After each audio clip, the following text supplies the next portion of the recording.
What's going on, guys? Today I'm going to be talking to you about the DMK25 PRO MIDI keyboard from Donner. Now, this is an upgrade to the previous DMK25 that comes with a different form factor, looking a little bit better. It's all blacked out. We're going to talk about all the functions and features you get inside of this small keyboard right now. Without further ado, this is Al B. Let's get into it. Yes, sir.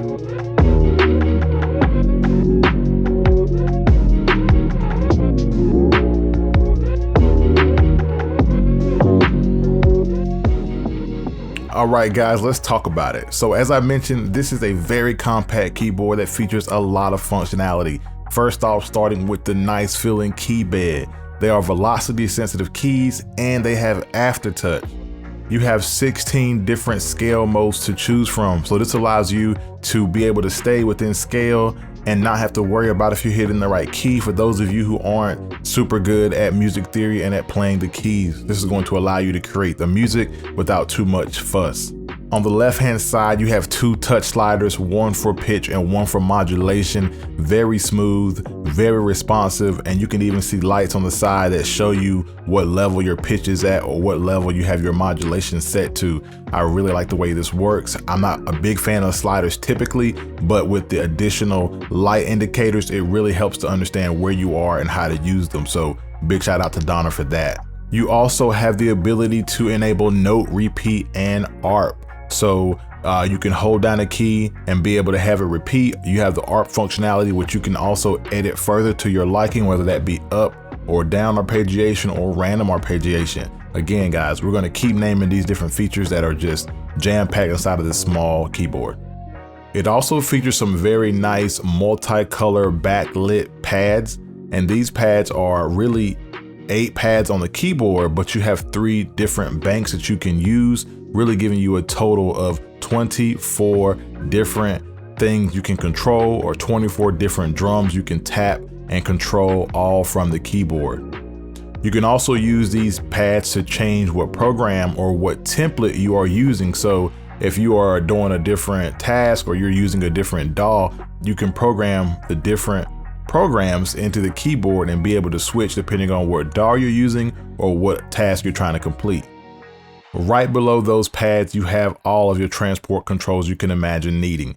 You have your loop button, you have your rewind, fast forward, play, stop, and record. Another great feature of this keyboard is chord banks. You actually can set specific chords and be able to trigger them from pressing one key on the keyboard. Again, this is going to be really key for those of you who aren't really good with the keys or who don't know music theory that well, or if you do know music theory well and you just want an easier way to be able to apply it. You can use the chord mode to program in the chords that you choose to. You get a lot of control here, guys.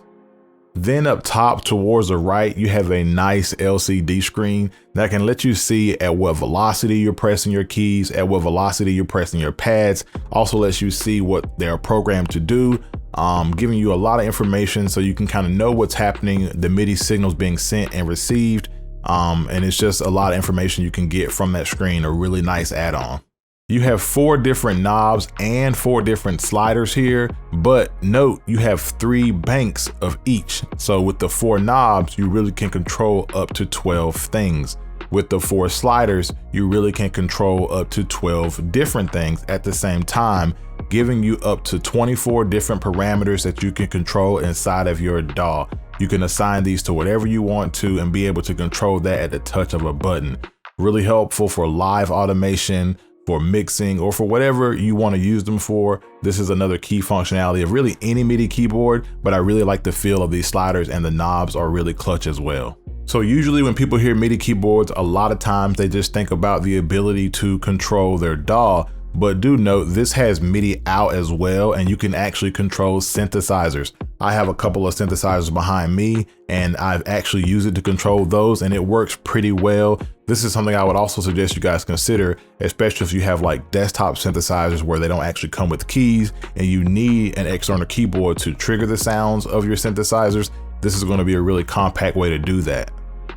Now, seeing as this is a relatively new keyboard, they don't yet have the software where you can actually completely edit the programs and templates within your computer, but you can actually edit a given program right on the keyboard itself. So you don't really need the software to do that, but they are working on releasing that software so you can do it more easily using your computer. But until then, you can edit your templates and your programs right on the keyboard itself.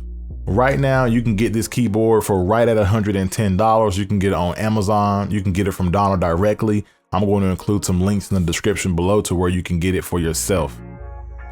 So that's going to be it for this video, guys. I will be following up showing you how I use this keyboard within my workflow and showing you guys how I create melodies with it and actually use it to make a track. Be sure to stay tuned for that and more. That's going to be it for this video, guys. Hit that like button, hit that subscribe button, and until next time, this is Al B, and we are out. Yes, sir.